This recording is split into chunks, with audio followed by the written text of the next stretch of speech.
Hello. If you are new here, my name is Lex. Nice to meet you. I went from this to this, and now I help women do the exact same, and I've been doing it for the past 10 years. And one thing I've always struggled with myself as a tall woman is body recomp. Everyone thinks being tall makes fitness easier, more calories, longer limbs, model genetics, but here's what nobody tells a tall woman about their body recomp and how it can actually be harder. Training hard, eating clean, doing everything the fitness girlies told me to do, and still looking the same. I had no visible muscle definition, the scale was barely moving. Meanwhile, my shorter friends would do like an 8-week program and suddenly they would have visible quads and cap shoulders. And I'd be standing there being like, where the hell are my results? Here's the part no one tells tall women. So most body recomp advice is written for average height or petite frames.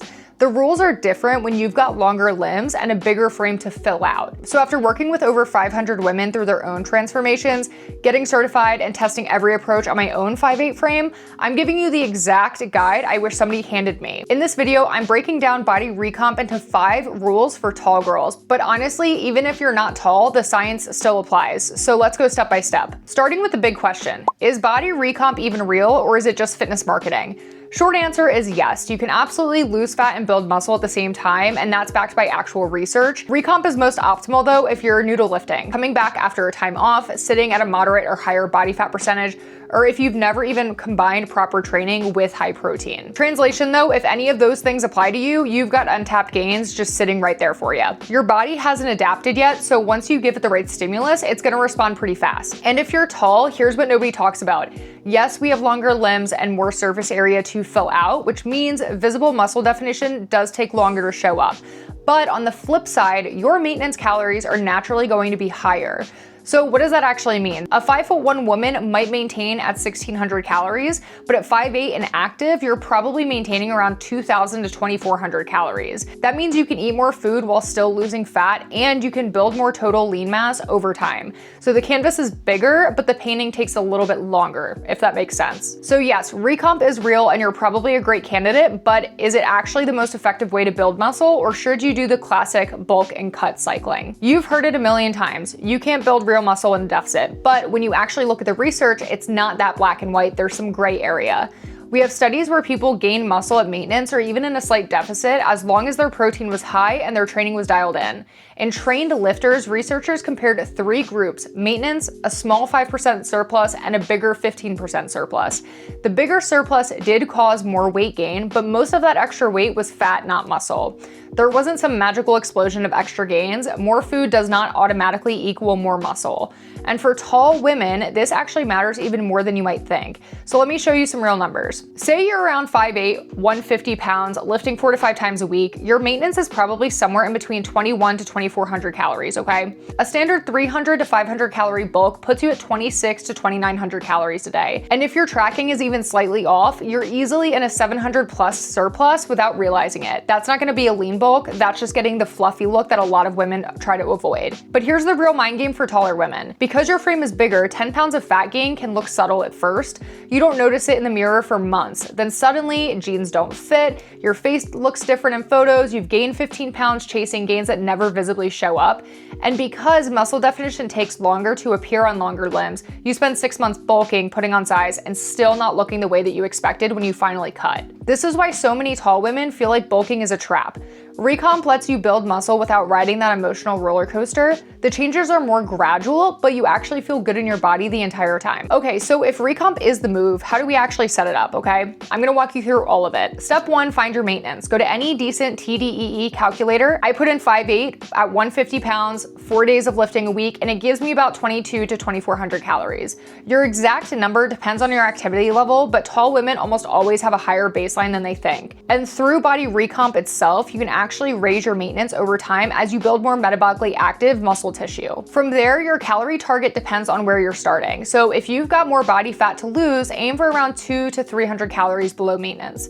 If you're fairly lean and want to prioritize muscle growth, hover between maintenance and about 200 calories above. For most tall women doing recomp, maintenance or a very slight deficit is actually the sweet spot. That's what I would recommend. Now let's talk about macros that actually make body recomp possible. Let's start with protein. Most body recomp research puts the sweet spot between 0.7 and 1 gram of protein per pound of body weight. For me at 150 pounds, that's roughly 105 to 150 grams of protein per day. And I like to stay closer to the higher end, especially if I'm really pushing in training or eating in a deficit. And if you're always hungry, it's almost always a protein problem. Higher protein diets consistently preserve muscle, support strength, improve body comp, and keep you fuller for longer.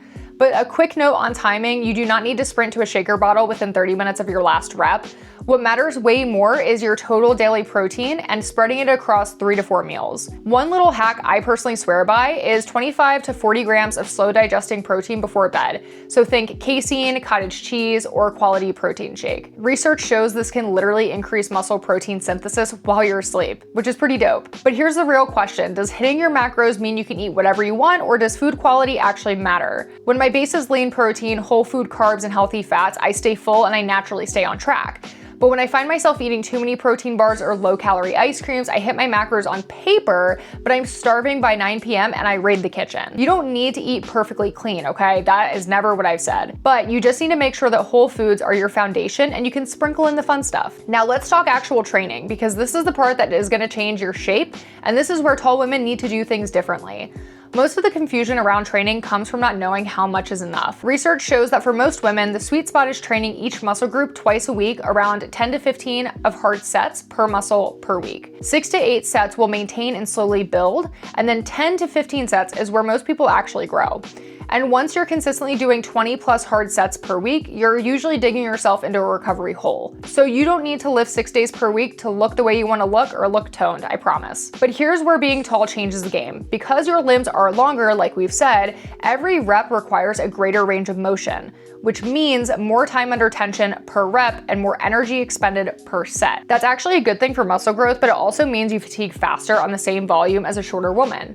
So a set of squats that takes a 5'2" woman 8 reps to failure might take you 6 reps just because each rep is a longer journey, it costs you more energy. This is why tall women often benefit from slightly lower rep ranges on compounds and slightly longer rest periods. I usually rest 2 to 3 minutes between heavy compound lifts and around 90 seconds to 2 minutes for accessories. Do not rush your rest just because you see other people in the gym flying through their sets. That is the fastest way to set yourself up for failure. Exercise selection does matter more for tall girls too. Your foundation should be compound lifts, the big movements that train multiple muscle groups at once, and then you layer in the accessories for the detail. But you have to be smart about your stance and your setup. So wider stances on squats, slightly adjusted foot placement on leg press. Don't force yourself into positions that don't fit your proportions. Machines and free weights both build muscle when your effort matches. Machines often let taller women push closer to failure with better stability and less setup frustration, so I would use both. Muscle growth really does come down to one thing though. Your body needs a reason to adapt. That reason is called progressive overload. But progressive overload does not mean hitting a new PR every single week. It can look like any of these, right? Same weight, more reps, same reps, more weight, same load, more sets, cleaner form, deeper range, and all of those things count as progressive overload. If your lifts are slowly creeping up over time, even just a rep or two, that is how muscle is built. And please rest long enough to actually perform.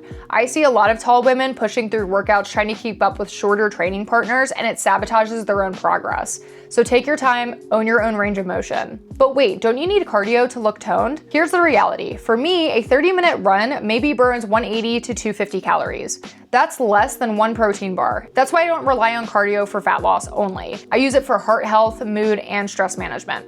What actually moves the needle for tall women is your daily movement, aka what's called your NEAT. That's your 8 to 10,000 steps, taking the stairs, walking to the gym, pacing while you're on the phone. All of those little things that you don't even think about, they add up massively, and because your stride is actually longer, it's gonna cover more ground per step than the shorter person, so use that to your advantage. But even if your nutrition and training are perfect, you can still stall if you ignore recovery. First, the boring one that everyone skips, sleep. This is literally when your body repairs and grows, and studies show that the people who sleep between 7 and 9 hours lose more fat and maintain more muscle than people who sleep less, even when calories are identical. I used to stay up until 1 a.m. scrolling, waking up at 6 a.m. to be productive, and then wonder why I looked puffy, I got sick constantly, and I had zero energy in the gym. My lift stalled, I was hungry all day, and I didn't look how I thought I should look for how hard I was actually working. Now I'm usually in bed around 10, I wake up at 6:30, same calories, same training, completely different results. And here's the part almost no one connects back to their results, is stress.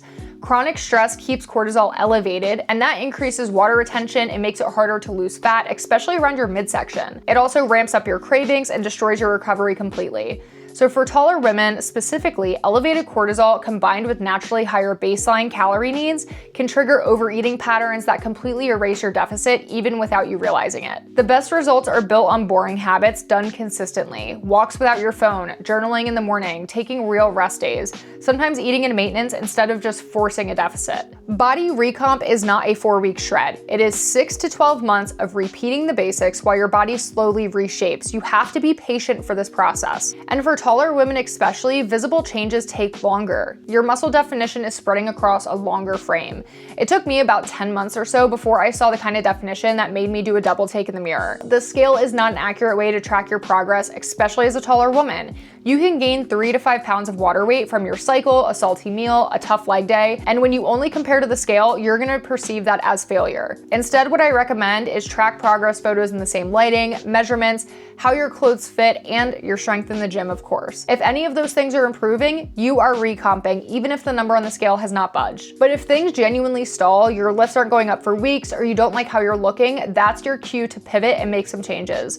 Sometimes that means a deload week, sometimes slightly more food, sometimes tightening up your training intensity, but recomp is not about stubbornly pushing the same plan forever. It's about tweaking the fundamentals until your body responds again. If you do these things consistently, your body is going to change. I've watched over 500 women go through this exact process. The tall women who win at this are the ones who stop comparing their timeline to shorter women, stop rushing the process, and start training like their frame is an advantage, not a disadvantage. Your longer limbs are going to mean more muscle potential over time. Your higher calories mean you can eat more and still lose fat.